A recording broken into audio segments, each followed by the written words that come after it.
Life in the 5th century BCE. The story of Adonis, a potter's son.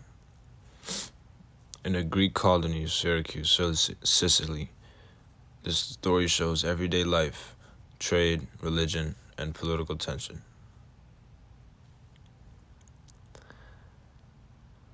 The big question arises, who was Adonis? Adonis was a 12-year-old potter's son living in Syracuse during the 5th century BCE. He worked in his father's pottery workshop, and his days revolved around clay, trade, and the busy city.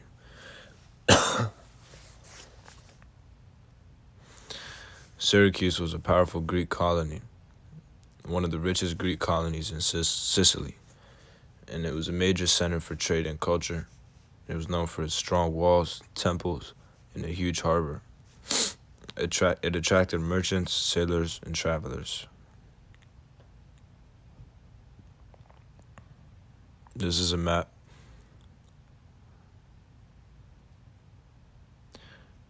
The harbor, the heart of the city.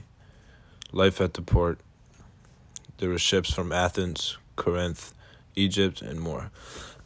It was a center for olive oil, wine, and pottery exports. Grain, metals, spices, and fabrics were imported. And loud, crowded, full of language. It was very loud and crowded and very full of all types of languages. I walked through Agora. The marketplace was intense with energy. Farmers were selling olives, figs, and wheat. Politicians were debating laws. Craftsmen were shouting all types of prices. Children were running between different stalls. It was a very busy, chaotic, but alive with activity. Kind of like New York.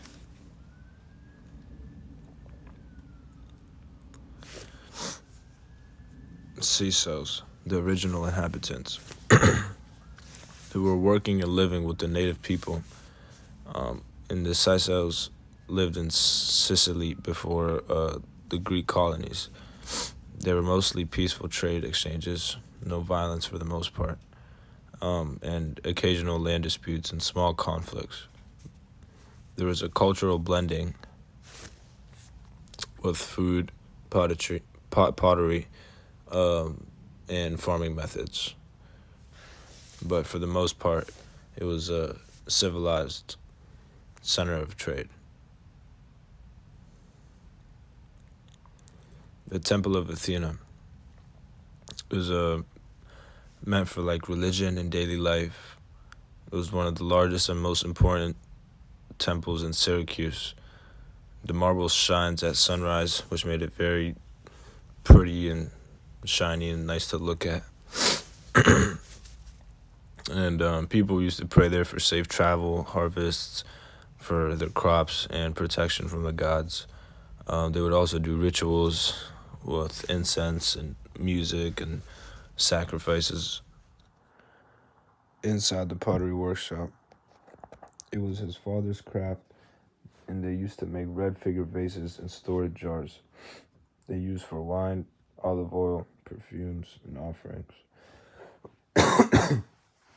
He learned how to shape clay on a wheel, and the painters would add heroes, myths, and scenes of daily life on the pottery pieces to demonstrate Greek culture and how they lived. Making a living off of pottery was hard too, but it was very important as well. It was important for merchants and for family income. There was a political tension with Athens, and it was growing. Athens sent envoys asking Syracuse to join their alliance, while Syracuse leaders refused. People were in fear of retaliation and invasion. The atmosphere in the city felt tense and uncertain. Adonis' dreams was looking forward to the future. He wanted to become a sailor and see the world, or even take over his father's workshop. Either way, his life would stay connected to clay and the sea.